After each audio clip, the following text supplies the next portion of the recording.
And welcome back to the Citizen channel. I hope you're all staying safe and well. And this is, I think, my last vlog I'll be doing whilst I'm away. And next time you'll see me in my other vlogs, the history vlogs, of course, it'll be out over the international break, are all been done in the UK. But this one's been done still in Turkey. This is my last one I'll be doing from here. And we're talking Brentford 0, City 1, of course, match day 7 of the Premier League. 4:30 p.m. kick-off down in London. Of course, I was not there. The first one I missed away from the UK this season. I've been to all the previous 6, so probably missing another few coming up now. It'll be difficult to get tickets for places like Aston Villa, etc. So we'll see how many we can get to anyway. My headlines for this, well, first of all, it was DM down, which hopefully isn't as bad as it initially looked. And long throw merchants 0, City 1. That's it. Yeah, I mean, we'll talk about that in this story of the game. It seems to be a thing in Premier League now, isn't it? These teams adopting these long throw-ins, which not good for me. We'll talk about it anyway. Please, guys, if you like the content, smash that like button, hit the like button. It'd be great to have you on board. Spread the word. If you're not already subscribed, please do so. Give us any hype points, which they have on YouTube. If you can find the button to press, give us some hype points. That'd be wonderful, guys. Quite a few of you doing that. Much appreciated. Appreciate all your help with the channel. And yeah, there are other ways of doing that as well, but we'll talk about that later on. Let's talk. It's not a big story of the game this week. Certainly the second half, we can probably sum it up in about 90 seconds by the looks of it, because there was not much happening, certainly not up their end. In fact, the only big chance fell to them, didn't it? And then, of course, another half chance later on with a bit of a goalkeeper error. Right, the team, 3 changes to the City team from Monaco. Donnarumma, Núñez, Diaz, Gvardiol, excuse me, O'Reilly, Rodri, Reinders, Bob, Foden, Savinho and Haaland. The bench, Trafford, Stones, Aki, Kovacic and Cherki. Nice to see them both on the bench. Doku, Nico, Bernardo and Lewis. Brentford started with Kelleher, Coyote, Vandenberg, Collins, Aja, Hickey, Henderson, Yarmouk, Damsgaard, Shader and Thiago. And the game itself, 6 minutes, Reinders goes for a walk, but instead of letting fly, he tries to walk it in the net. Yeah, he seems to stroll through everybody, about 4 or 5 players, and then comes to a dead stop and block before he can do any damage. But fortunately, within 10 minutes, we're 1-0 up. In the 9th minute, it's Brentford 0, City 1.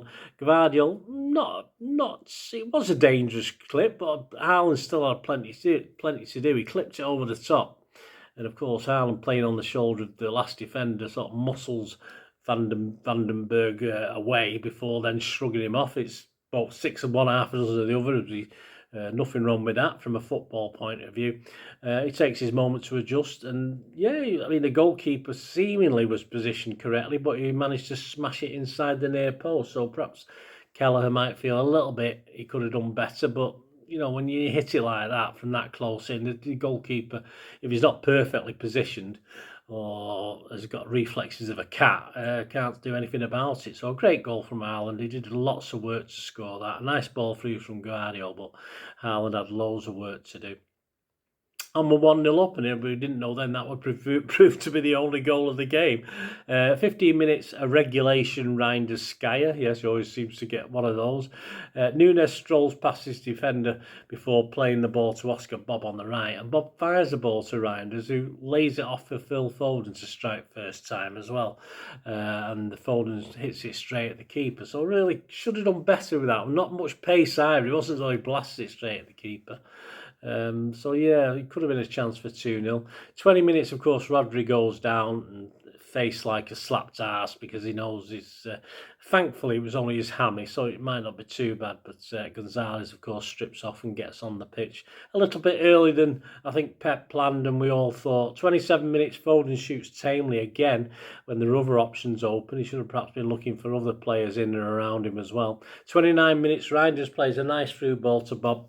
The winger races away from the defence before pulling the ball back for Foden, and he decides to shoot with his unfavoured right foot, and it's always going wide. So, I mean, Foden had 2 or 3 really good chances in this game that he perhaps could have put at least one of them away. 39 minutes down the left, O'Reilly crosses the ball deep into the box for Reinders, who this time doesn't sky it. He meets it beautifully. Perhaps he met it too sweetly on the volley. And Kelleher made a smart reaction save Yeah, as it sort of, as long as it's within a foot or two of you as a goalkeeper, you've got a chance of making those saves, and it was. So this one was on target, but sadly for us, the keeper did well. 2 minutes extra till half time, so we're in 1-0 lead. We're in familiar territory here, aren't we? We've sort of dominated the first half. The team we're playing against surely can't be that crap in the second half, and yet we're only 1-0 up. So it was a bit of a worry. I did feel we definitely need another goal just to settle the nerves, but of course it wasn't to be. But as I said, we knew that Brentford won't be as crap the second half, and within 3 minutes, they almost got it back to 1-1 on 48 minutes. Thiago missed a chance, didn't he? A great chance. Brentford play a long ball over the top. It looked like early in the build-up, looked as though Bob had been pushed over in the box, but the referee had waved play on. I don't know. He didn't book Bob for diving, so for me it looked like a foul anyway. But then they were quickly up our end. And Gvardiol misjudges, or he's sort of nudged a little bit by the Brentford player, and he sort of glances his head. I remember scoring an own goal at junior school, and I got dropped for 2 games by my wonderful teacher, who then turned around midway through my suspension, because I think I was poorly at home, came to my house and asked if they were doing trials for Manchester boys and would I be interested. In more ways, I didn't say it, but I thought, piss off, but you dropped me for 2 games for scoring a sort of header on the edge of my own box that our goalkeeper couldn't get to for some reason, and that was it. So anyway, I digress, but of course he headed it and just headed it on for Thiago. It's 1-on-1. Donnarumma stays big. He doesn't do anything more than that. And he's sort of Thiago. It's at him. I mean, this guy's supposed to be being compared to Haaland, isn't he? But yeah, it was not the greatest finish. Donnarumma did what he had to do, but it's a crucial block, of course. Didn't he score? You think of that one he scored against United, but perhaps the big presence of Donnarumma perhaps puts these guys off. And basically, that was more or less it. We had Bob off for Doku.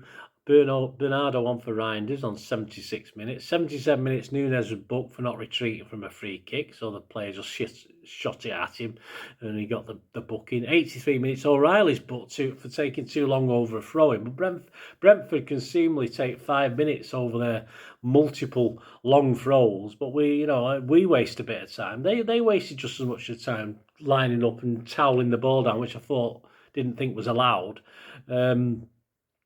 It takes time to do that. Yeah, they don't get booked, but we get booked as soon as we can't find a player to throw the ball to. And then 90 minutes, of course, Donnarumma sort of fluffs it, he's charged down, but fortunately the ball bounces wide, seemingly for a goal kick, but they ended up with a corner. I have no idea what that's about. And yeah, that was it, plus 4 minutes injury time. We hung on, because that's what we did. It was a pretty turgid second half. To sum up, it's like League Two football, isn't it? This long throw, and it's not just Brentford doing it. I mean, Everton do it. Burnley did it the other week against us, and everyone. I mean, what's happened to Premier League pet ball? A bit of skill. It's just long throw after long throw, and it's just like League One, League Two stuff. We coped okay with it, but I just think it's mainly the fact that Brentford weren't that good, and it was a hard-won 3 points, to be honest, against a fairly clueless Brentford, who I think sit 16th in the league, which is a fair reflection of the team. They look poor, and we really struggled to beat a poor Brentford 1-0.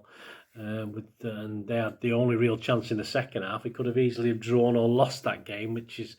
But we'll take it. We'll have to take the 3 points. We can't be fussy, can we? Other teams would have loved 3 points yesterday, but we had to take it. But losing Rodri was a blow, but I think we should have done a little bit better overall. And it's, we have to do better. Simple as that. We're fifth now in the table. I'll tell you the points in a minute. The stats, Brentford 6 shots, 1 on target. City 10 shots, 4 on target. We had 70% possession. 755 passes there, 307. Our pass accuracy was okay, back up to 91. I think it was probably a lot less in the second half. 79% for Brentford. 10 fouls from them, 6 from us. 3 yellows for them, 2 for us. 3 corners for them, 2 for us. And I'm bringing a new stat into this as well now, guys. I'm bringing a new stat, long throw stat. And I think it was 100-0 in long throws, something like that. I'm being silly, of course, but we may as well bring the long throw starting now if this is going to be the Premier League going forward. God help us. Pep set a new record, of course. He spoke of his pride at reaching 250 Premier League wins quicker than any other manager in the history of the competition, and he hit it in 359 games, 55 matches quicker than the next fastest manager, some big red-nosed git from down the road called Ferguson, who needed 404 games to get to 250. And Wenger was next up, required 423 to get to 250. So well done, Pep. So as I said, we sit fifth now, played 7, won 4, drawn 1, lost 2, 13 points with a +9 goal difference. Man of the match for City and me was Haaland. The media headlines, the Express's John Cross, and the Mirror's John Cross. Sorry, Express's John Cross. City showing their muscle. Brutal Haaland bullies the bees, but Rodri's fitness is a concern. John Cross for the Mirror said Haaland fame. Erling stacks up the stats after hitting winner at bees. Our local paper, the Manchester Evening News, a back page. Erling brings a sting. Simon Bukowski, main man Haaland once again provides a sting. Inside, Simon Bukowski, the good news. Rodri hopeful he won't miss a match for City after scare. Yes, just a little bit of a twinge in his hammy, but it's all a matter of getting back up to speed after injury. Manchester Evening News man of the match, he had 3. Simon, he had Haaland, O'Reilly and Diaz all on 8 out of 10. So there you go, let me know your thoughts on that. I say it wasn't the greatest game. We'll take the 3 points. There's a lot of work to do. Of course, we'll be hopefully having people like Cherky back in the side. A lot of pressure on Haaland at the moment. Phil had a couple of chances to score yesterday. But we need other players to step up to the mark. Certainly, if you're going to have Doku and Savi playing at any stage, I mean, Savi needs to do better. I thought it was pretty average yesterday, to be kind. And of course, Doku didn't get much of a run out, but he got dropped for having a bad performance last time, didn't he? That seems to be Pep's way. But yes, other people have to start stepping up, unfortunately. People like Bob. I mean, as I said, he didn't have a bad game, but all these players need to start stepping up and doing something a little bit better. And because say a knock to Haaland, and someone's going to have to take responsibility. Hopefully, after the international break, the injuries will be a lot better. So join me then. Of course, check out my player rating show, guys, which is out there now. Lots of history stuff over the international break. Some more on Jack Grealish. I've got a Mel Machin special coming up as well, guys, for you fans of Mel Machin. I know there's a lot out there. So there'll always be something on the channel over the international break. And of course, the build up to the home tie with Everton with the return of our season 2025-26 match day special, where we look at games back in time. So that'll be back. Preview the Everton game, we're back, lots of other stuff. Please, guys, if you like what I try and do, smash those buttons, get in contact with me, let us know your thoughts. It'd be great to hear them. And of course, if you want to help support the channel in other ways, there are other ways as well, subscribing, etc. If you want to help support the channel, all you have to do is keep watching and listening. Thanks for that, guys. Hope you enjoyed the feature anyway, and please, if you can, give us a thumbs up, give us a like, that'd be wonderful. And if you're not already a subscriber, it'd be great if you could subscribe. It's absolutely free. Also, check out all my social media links. They'll be in the description and comments below if you want to follow me on TikTok, Instagram, X, Facebook. We can chat on there and do all things City, of course. Also, if you're into film and TV, don't forget a lot of this channel is film and TV stuff. I love me film and TV like I do City. So if you're into that, have a look. Or if you know someone who might not be that bothered about the football but likes film and TV, give them a kick in my direction. I'll be very grateful. And special thanks as ever to supporters of the channel. Piat6505, they've got a little eBay shop selling film and TV memorabilia mainly, including books, magazines, posters, lots of posters, and they do have some City stuff as well that they've purloined off me over time, so there'll be a few bits and pieces, probably more going on as well. So have a look at Piat6505 on eBay. And yes, if you do go onto eBay, and if you remember, we do have memberships, 99p a month. You get early access to all my vlogs, so as soon as I do them, you get them.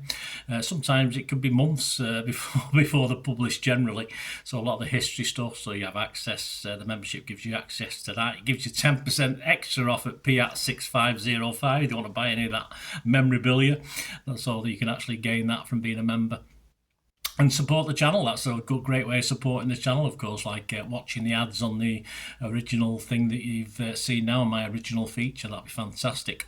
So yeah, also before we go, podcasts. If you like your podcasts, I do a podcast with Mike Long in South Korea. It's called Bolt from the Blue in our 8th season. Yeah, we've had some good fun on there. We try and have a bit of humour. Generally look at City's games as and when we play them, have a look back. So please check out that. It's on Soundcloud, Spotify, all good places you get your podcasts from. There you go, guys. Thanks for watching. Hope you enjoyed everything about this feature, and you didn't mind me asking you about this at the end. And please, all I ever ask for you is to stay safe, everyone, especially you Blues.